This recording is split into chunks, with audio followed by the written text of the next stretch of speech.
할렐루야. 오늘도 새벽 예배에 자리에 나오신 성도님들을 주님의 이름으로 축복하고 환영합니다. 이 시간 함께 기도하며 예배의 자리로 나가겠습니다. 함께 기도하겠습니다. 하나님, 수고하고 무거운 짐진 자들을 초청하셔서 쉬게 하시며 참된 안식을 주시는 주님, 오늘도 우리 성도님들 새벽 예배 자리 가운데 기도의 자리로 나아갑니다. 우리의 무거운 짐을 주님 앞에 내려놓습니다.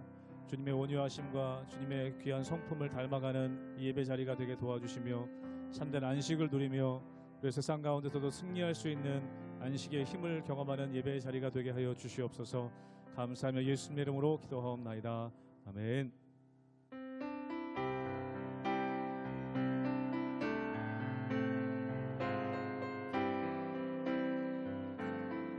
내 모든 시험 무거운 짐을 주 예수 앞에 아뢰이며 근심에 쌓인 날 돌아보사 내 근심 모두 맡으시. 내 모든 시험 무거운 짐을 주 예수 앞에 아뢰이며 근심에 쌓인 날 돌아보사 내 근심 모두 맡으시네. 무거운 짐을 나 홀로 지고 견디다 못해 쓰러질 때 불쌍히 여겨 구원해 주리.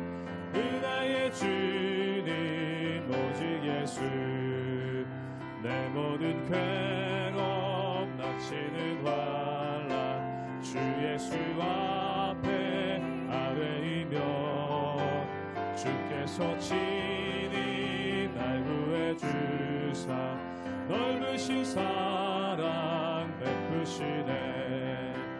무거운 짐을 나 홀로 지고 견디다 못해 쓰러질 때 불쌍히 여겨 구원해 주리. 은혜의 주님 오직 내 짐이 점점 무거워질 때 주 예수 앞에 아뢰이며 주께서 친히 날 구해 주사 내 대신 짐을 져주.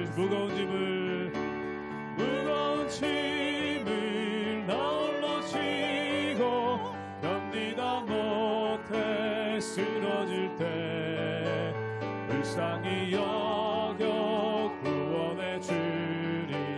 은혜의 주님 오직 마음의 시험 무서운 죄를 주 예수 앞에 아뢰이며 예수는 나의 능력이 되사 세상을 이길. 사절 한 번 더 고백하기 원합니다. 마음의 시험 무서운 죄를 주 예수 앞에 아뢰이. 예수는 나의 능력이 되사 세상을 이길 힘주신 무거운 짐을 나 홀로 지고 견디다 못해 쓰러질 때 불쌍히 여겨 구원해 주리. 은혜의 주님 오직 무거운 짐을 나 홀로 지고 견디다 못해 쓰러질 때 불쌍히 여겨 구원해 주리. 은혜의 주님 오직 예수. 내 평생 사는 동안 주 찬양하리. 여호와 하나님 내 주를 찬양하리. 주님을 묵상함이 즐겁도다. 내 영혼 영혼 주 안에서 참 기쁘리. 내 평생 사는 동안, 내 평생 사는 동안 주 찬양하리. 여호와 하나님 내 주를 찬양하리. 주님을 묵상함이 즐겁도다. 내 영혼 주 안에서 참 기쁘리. 내 영혼아 주님을 송축하라. 내 영혼아 주님을 찬양하라. 내 영혼아 주님을 송축하라. 내 영혼아 주님을 찬양하라. 내 평생 사는 동안, 내 평생 사는 동안 주 찬양하리. 여호와 하나님 내 주를 찬양하리. 주님을 묵상함이 즐겁도다. 내 영혼 주 안에서 참 기쁘. 내 영혼아 주님을 송축하라. 내 영혼아 주님을 송축하라. 내 영혼아 주님을 찬양하라. 내 영혼아 주님을 송축하라. 내 영혼아 주님을 찬양하라. 내 영혼아 주님을, 내 영혼아 주님을 송축하라. 내 영혼아 주님을 찬양하라. 내 영혼아 주님을 송축하라. 내 영혼아 주님을 찬양하라.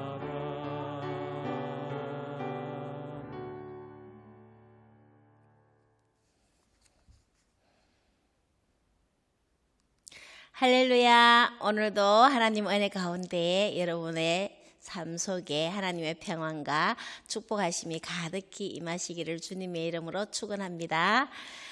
이제 오늘부터 요엘서가 시작이 됩니다. 요엘서는 3장으로 되어 있죠. 아주 짧은 책이지만 그 속의 내용은 간단하지가 않습니다. 예언서는요, 소예언서와 대예언서로 구분하는데요. 구분하는 기준은 말 그대로 분량에 따라 구분이 됩니다. 그래서 요엘서는 소예언서라고 합니다.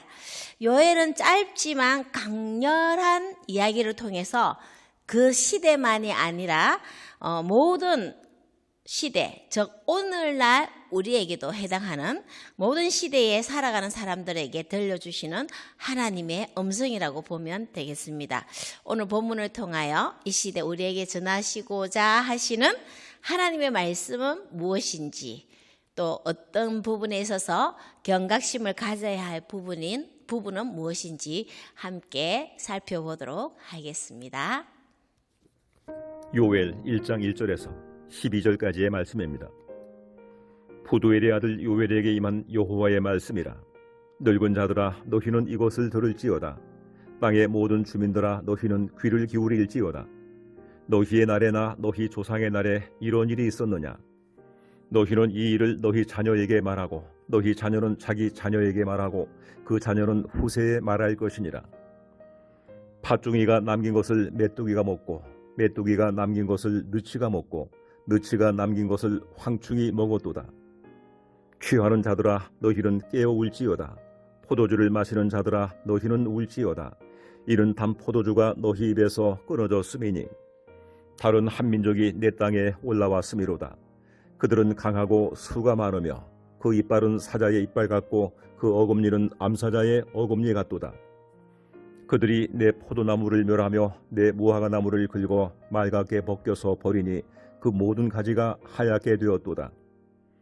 너희는 처녀가 어렸을 때에 약혼한 남자로 말미암아 굵은 배로 동이고 애국함같이 할지어다.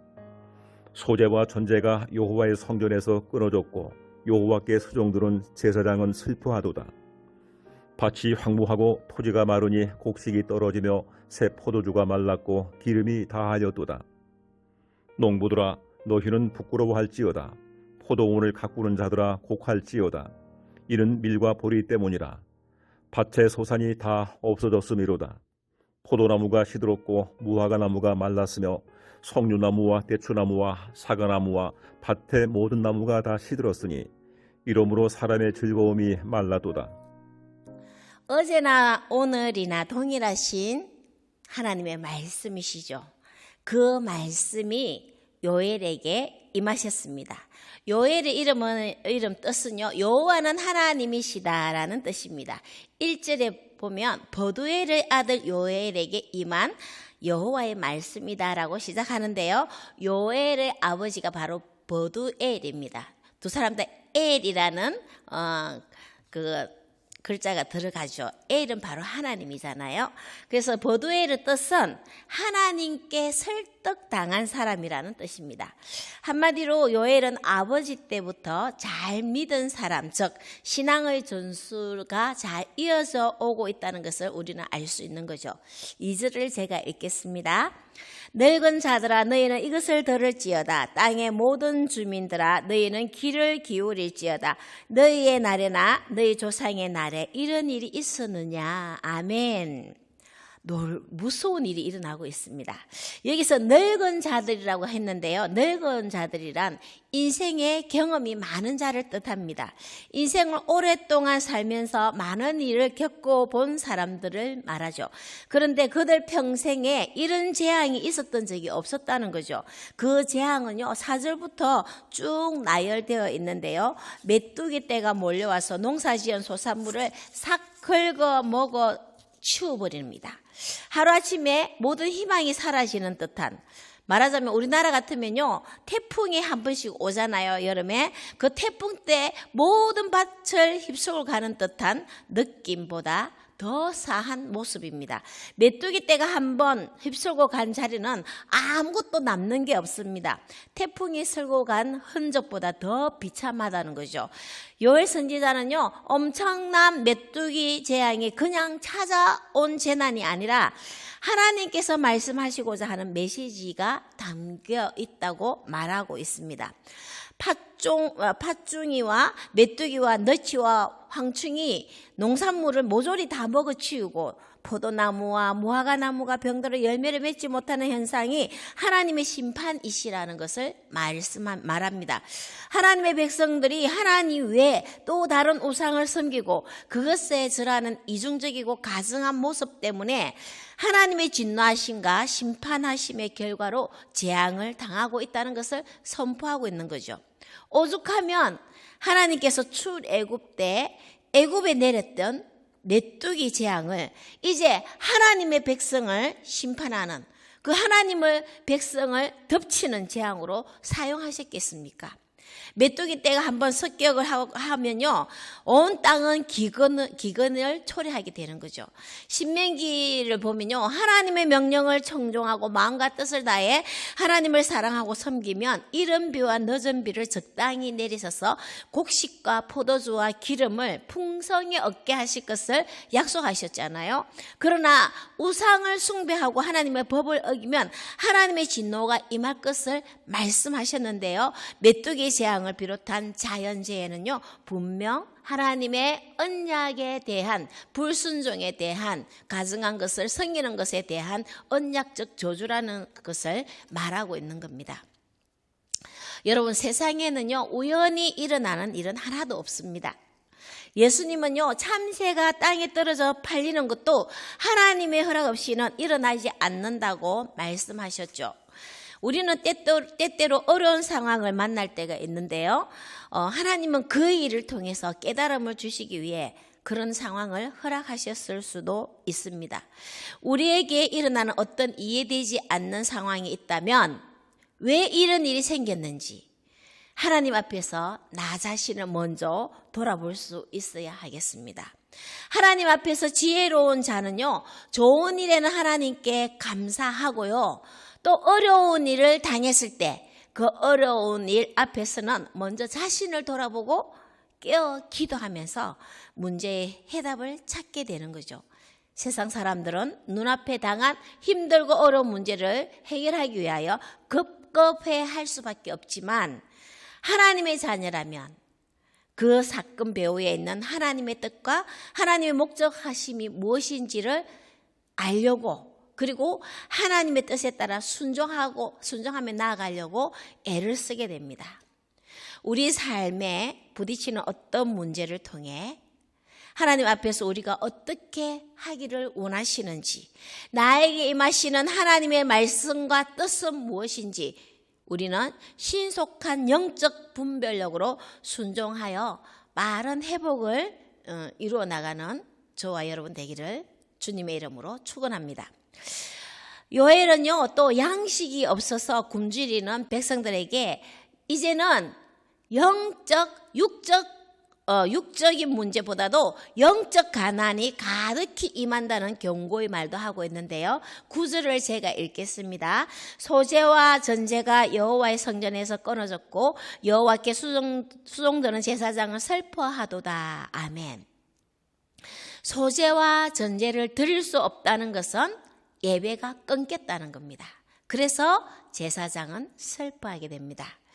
양식을 얻지 못해 굶주리는 것보다 더 심각한 재앙은 하나님과의 관계가 끊어지는 것입니다. 여러분, 오늘날 그리스도인들은 어떨까요? 물론 대부분은 그렇지 않습니다. 하지만 여러분, 우리는 우리가 드리는 예배를 통해 하나님과 더 깊이, 더 가깝게 만나고 있으십니까? 하나님과의 관계가 더 깊어지고 있나요? 예배가 예배되고 교회가 교회되어야 하는데 어쩌면 형식적인 예배로 어떤 매너리즘에 빠지고 있지는 않는지 한번 살펴보아야 할 것입니다. 우리는 예수 그리스도의 십자가의 은혜와 사랑으로 구원받은 성도로서 하나님께 예배는 드리지만 마음은 콩밭에 가 있는 경우가 종종 있지요. 예배가 예배되는 온전한 예배자가 되어야 함에도 불구하고 어떤 경제적인 이유를 대면서 돈을 더 벌기 위해, 좀 더 모으기 위해 예배는 드리지만 온통 관심은 물질에 가 있습니다. 예배의 자리를 지키기는 하지만, 주일 성수는 하지만 성전의 뜰만 밟고 가는 그것으로 만족하는 종교 생활을 하는 자들도 있습니다. 기도는 하지만 별 기대감이 없습니다. 하나님의 말씀을 먹고 성령의 은혜를 누리는 것에는 별 관심을 두지 않기도 하는 사람들이 종종 있다는 겁니다. 그리고 코로나 이후 어떻습니까? 육신이 약한 자들 중에는요, 친구는 만납니다. 그리고 그들과 식사도 하면서 면역이 약하다는 핑계로 교회에서 예배 드리는 것을 꺼리면서 출석조차 하지도 않습니다. 집에서 유튜브로 예배를 드린다고 핑계하며 현장에서 부어주시는 성령의 은혜를 사모조차 하지도 않고 있습니다. 음식을 먹지 않으면 여러분 배가 고프잖아요. 그리고 힘도 빠집니다. 그건 우리가 알고 있습니다. 그런데요, 하나님과의 관계가 바르지 않으면요, 영적으로 굶주리고 영적으로 무감각해지는 심각함을 깨닫지도 못하는 경우가 된다는 거죠. 사랑하는 여러분, 하나님을 신앙하는 성도라면 우리는 영적인 거부가 되어야 합니다. 성령으로 충만해야 합니다. 우리가 그렇지 못한 부분에 있어서 하나님 앞에 먼저 회개하며 자복하며 회복하십시오. 영적인 회복이 있기를 주님의 이름으로 축원합니다. 오늘 본문을 묵상하시며 나와 하나님과의 관계에 문제가 없는지, 내 소견에 옳은 대로 하나님과 담을 쌓으며 성령을 근심케 하는 일은 없는지 한번 돌아보며 필요한 부분 회개하며 우리 자신을 다시 조명해 보기를, 말씀에 조명해 보면 좋겠습니다. 3절을 또 제가 읽겠습니다. 너희는 이 일을 너희 자녀에게 말하고 너희 자녀는 자기 자녀에게 말하고 그 자녀는 후세에 말할 것이니라. 아멘. 여러분, 본문에서 재앙의 처참함을 대대손손 다음 세대에게 전하라고 말할 것을 계속 강조하십니다. 여기서는요, 보시면 1대, 2대, 3대, 4대까지 하나님께서 말씀하고 있습니다. 그리고 말하라는 동사는요, 듣고 보고 경험한 것을 다른 사람들에게 전달하는 것에 초점을 두는 단어입니다.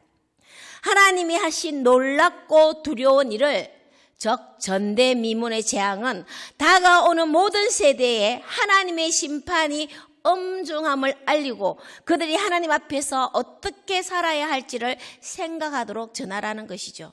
소망의 말씀뿐만 아니라 준엄한 심판과 경고의 말씀을 전하지 않는다면 우리들의 다음 세대는 하나님에 대한 경외심을 잃어버리고 비참한 재앙을 맞게 될 것을 경고하는 것입니다.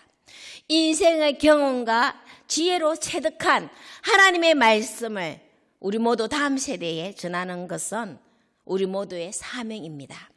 여러분은 자녀 세대에게 신앙을 잘 전수하고 있으시겠죠? 하지만 그렇지 못한 성도들도 있습니다. 예수 그리스도의 복음을 알면서 신앙생활을 하지 않는 자녀들이 있다는 거죠. 만약 그렇다면, 그런 분이 있다면 여러분, 하나님이 베풀어 주시는 은혜와 복음의 소중한 은혜를 꼭 말하십시오. 좋은 일이든 나쁜 일이든 그 속에 들어있는 하나님의 뜻하심을 발견하고 이 모든 이야기를 자녀들에게 다음 세대에 전할 수 있어야 합니다. 하나님은 오늘도 살아 역사하셔서 어떻게 인도하고 계신지를 수시로 간증하고 영적인 대화를 하시며 나누십시오. 예수 그리스도를 영접하지 않을 때는 전대미문의 지옥 형벌이 기다리고 있다는 사실 또한 꼭 전하십시오. 그래야 우리 자녀 세대들이 구원을 받습니다. 그들이 이 땅에 살아가면서 하나님의 은혜 가운데 살아가게 된다는 거죠. 신앙의 전수는요, 세상의 어떤 물질이나 어떤 유산으로도 바꿀 수 없는 귀중한 소중한 재산이자 유산입니다. 하나님은요, 오늘 요엘서를 통해 우리에게 말씀으로 임하셨습니다. 여러분에게 임하신 하나님의 말씀은 무엇입니까? 오늘 허락된 시간 속에 모든 순간 하나님의 말씀에 귀 기울이시고 그 말씀에 순종하며 세상의 어떤 것보다 오직 주님만 바라보는 신앙인, 그리고 우리들의 다음 세대들에게 말하고 전하며 크신 하나님의 은혜 안에 살아가는 참된 하나님의 자녀들 되기를 주님의 이름으로 축원합니다. 아멘. 기도하겠습니다. 할렐루야. 사랑의 하나님 아버지, 아버지는 사랑이신데 오죽하면 이런 전대미문의 메뚜기 재앙을 내리셨겠습니까? 이 모든 것은 하나님 앞에 범죄한 자녀들을 구하기 위한 하나님의 전략임을 저희들 압니다. 우리들의 죄로 메뚜기 재앙과 같은 재앙이 우리 주 예수 그리스도께 임했다는 것 또한 깨닫게 됩니다.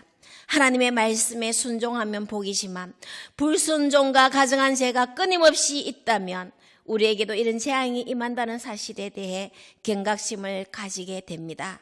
하나님 아버지, 하나님의 은혜에 대해 날마다 우리 자신을 돌아보며 자녀 손들에게 말하게 하시고 말씀을 무시하는 죄에 대해 엄중한 심판이 있음을 말하고 전하는 우리 모두 되게 하옵소서.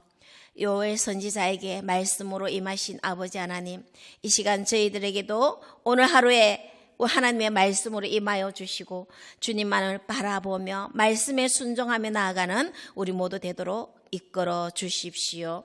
감사드리며 예수 그리스도의 이름으로 기도합니다. 아멘.